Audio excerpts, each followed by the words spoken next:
Meus amados irmãos, imagine ser convidado ou convidada para um grande banquete, uma celebração rica e abundante, preparada com todo carinho e dedicação.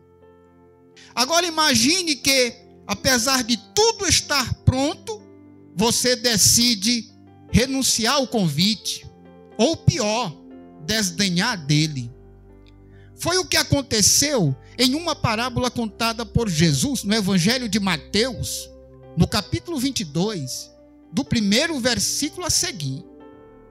Essa história não é apenas sobre um banquete terreno, não, mas é um poderoso símbolo do reino de Deus, do chamado divino à salvação e da seriedade com que devemos responder a esse chamado. Eu denominei essa mensagem como o convite gracioso de Deus à humanidade. Leiamos, pois, Evangelho de Mateus, capítulo 22, a partir do primeiro versículo a seguir, que diz: Então, Jesus, tomando a palavra, tornou a falar-lhes em parábolas, dizendo: O reino dos céus é semelhante a um certo rei que celebrou as bodas ou festa de seu filho e enviou os seus servos a chamar os convidados para as bodas. E estes não quiseram vir. Depois enviou outros servos, dizendo: Dizei aos convidados: Eis que tenho o meu jantar preparado, os meus bois e cevados, já mortos, e tudo já pronto. Vinde às bodas. Porém, eles, não fazendo caso, foram um para o seu campo e outro para o seu negócio. E os outros, apoderando-se dos servos, os ultrajaram e mataram. E o rei, tendo notícias disso, encolerizou-se, irou-se, e enviando os seus exércitos, destruíram aqueles homicidas e incendiou a sua cidade. Então disse aos servos: As bodas, na verdade, estão preparadas, mas os convidados não eram dignos. Ide, pois, às saídas dos caminhos e convidai para as bodas a todos os que encontrardes. E os servos, saindo pelos caminhos, ajuntaram todos quantos encontraram, tanto maus quanto bons. E a festa nupcial ficou cheia de convidados. E o rei, entrando para ver os convidados, viu ali um homem que não estava trajando veste nupcial, e disse-lhe: Amigo, como entraste aqui, não tendo veste nupcial? E ele emudeceu. Disse então o rei aos servos: Amarrai-o de pés e mão, levai-o, lançai-o nas trevas exteriores, ali haverá pranto e ranger de dentes, porque muitos são chamados, mas poucos escolhidos. Meus amados irmãos, essa parábola, essa história, não é apenas sobre um banquete terreno, mas é um poderoso símbolo do reino de Deus, do chamado divino à salvação e da seriedade com que devemos responder a esse chamado. Agora, só para aquecer nossa mente, o que é uma parábola? Você sabe o que é uma parábola? É uma pequena narrativa que usa alegorias ou figuras de linguagem para transmitir uma lição moral. Consiste em algum ensinamento de vida. No caso de Jesus, que foi quem contou a tal, eram histórias cotidianas que ele usava para revelar verdades espirituais profundas. Deus representado aqui pelo rei nesta parábola, preparou um grande banquete para celebrar o casamento de seu filho. E na cultura judaica, recusar tal convite era considerado um insulto grave. Este banquete simboliza a plenitude do reino de Deus, onde há alegria, paz e comunhão eterna com o Criador dos céus e da terra, do mar e de tudo quanto neles há. O convite para participar desse banquete é um ato de graça, oferecido gratuitamente a todos. Deus estende seu convite primeiro ao seu povo escolhido. Qual? A nação de Israel.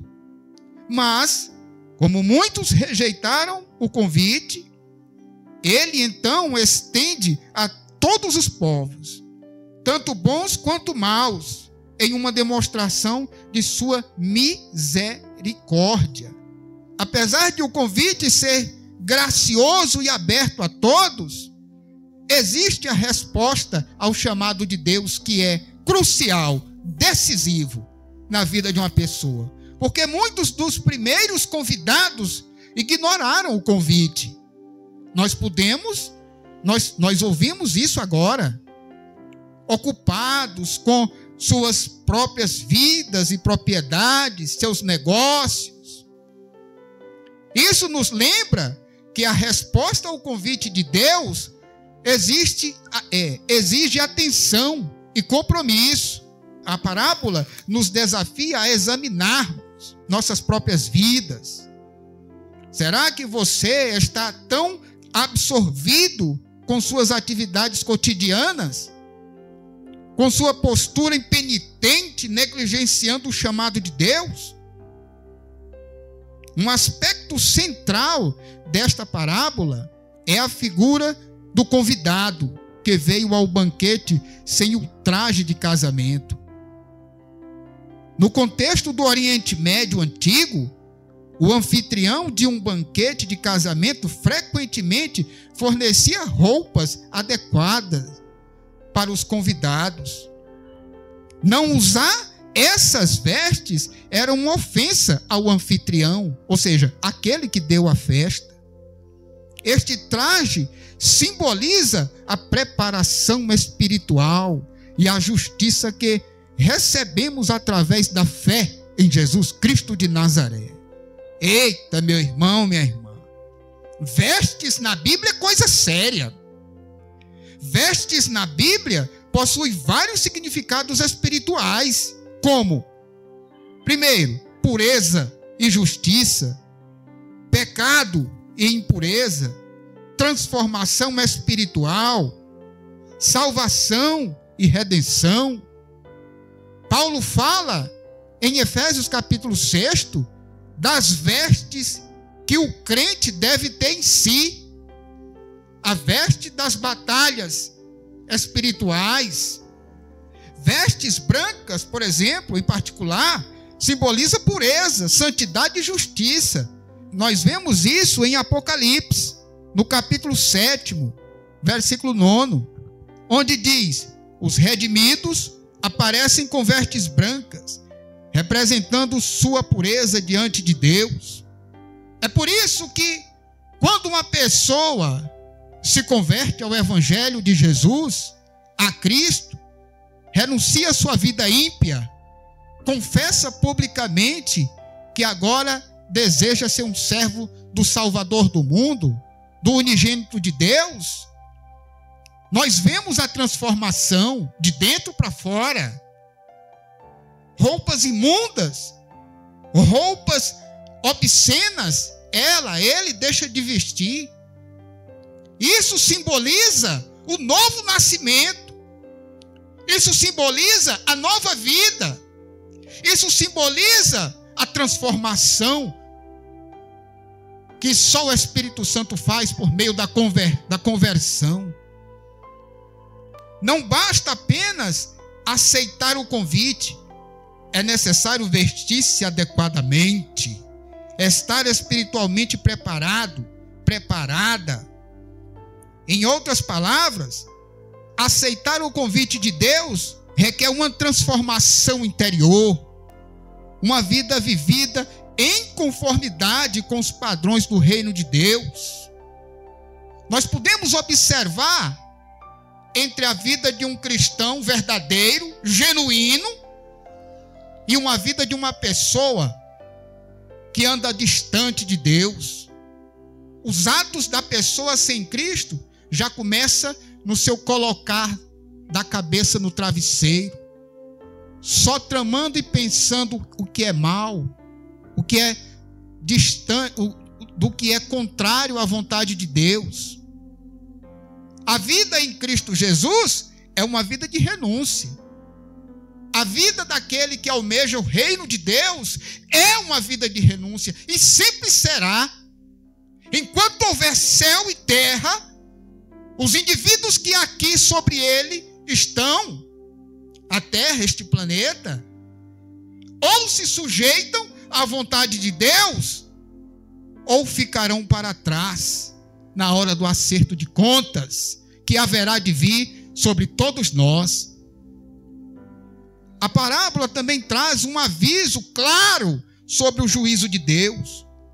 Aqueles que rejeitam o convite ou que tenham participado do reino sem a preparação adequada enfrentam severas consequências.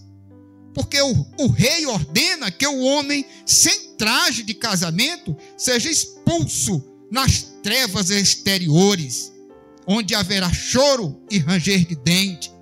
Olha, meu amigo, minha amiga, você, senhor, senhora, que agora me ouve, veja que ao partirmos, entenda que ao partirmos desta vida, qualquer ser humano, para a vida vindoura, podemos estar, segundo nossas escolhas, com Deus ou sem Deus.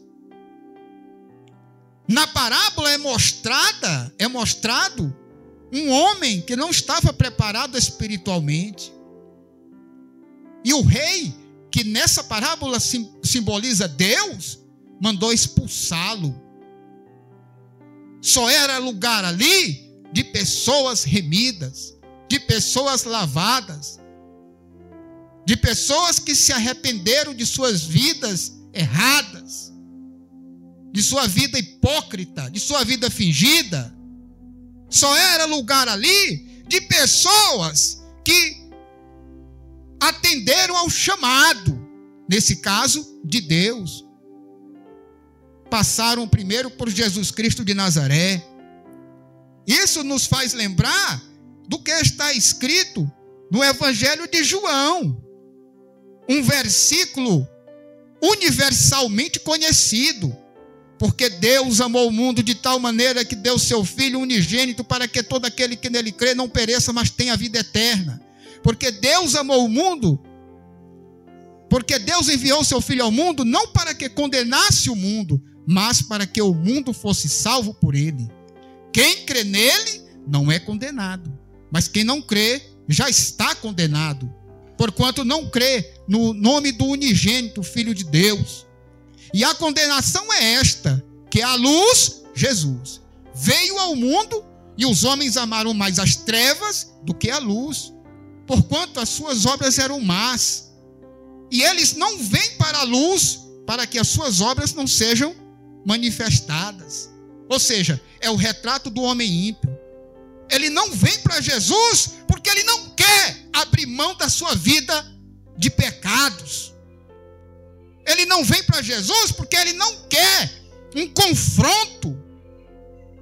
Ele não vem para Jesus porque para ele vir para Jesus, ele pode vir do jeito que ele está. Ele não pode continuar vivendo vida de pecado. Mas se ele disser para Jesus, disser para Deus: Senhor, me liberta dessa vida imunda que eu vivo. Me liberta, Senhor, desses anseios que eu tenho na minha carne. Traição, todo tipo de imundícia, as quais uma pessoa adulta sabe bem o que é. Deus tem poder para libertá-lo. Deus tem poder para transformar a vida de qualquer um que se voltar para ele pela fé por meio de Jesus Cristo de Nazaré, confessando como seu Senhor e Salvador de sua alma.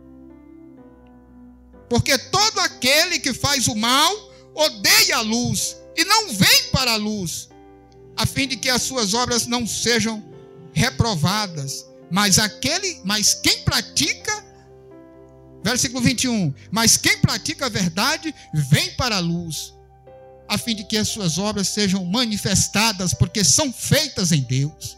Eita, meu amado, meu irmão, minha irmã, este mundo controlado pelo diabo está repleto de pessoas que o amam. Está repleto de pessoas que pode acontecer o que for.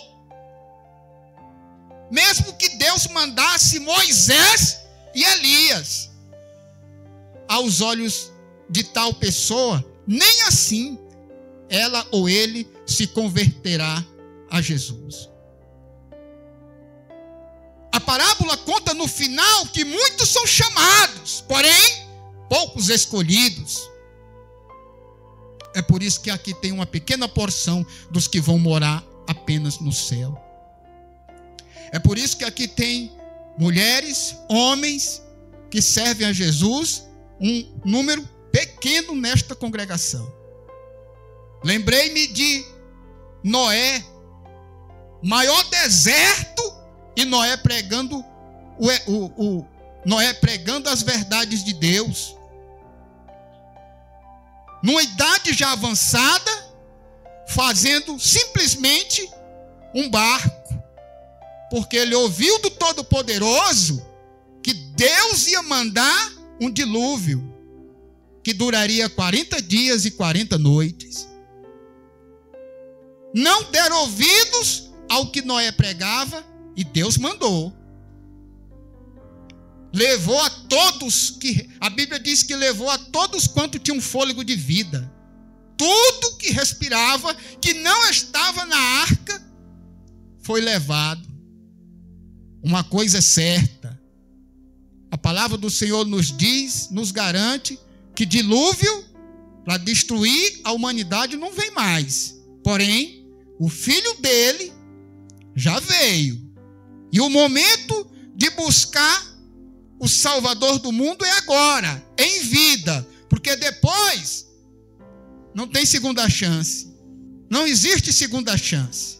Ou o camarada se dedica a viver uma vida plena na obediência e santidade que Deus exige através da palavra dele, do evangelho, ou então ele está se submetendo a outro espírito, não de Deus.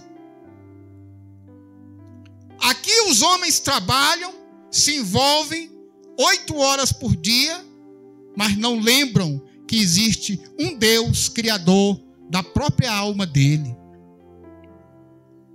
Não dá ouvidos ao que o Deus vivo e verdadeiro diz na palavra. Mas quando as coisas acontecem, é interessante. Quando as coisas acontecem, fala no nome de Deus.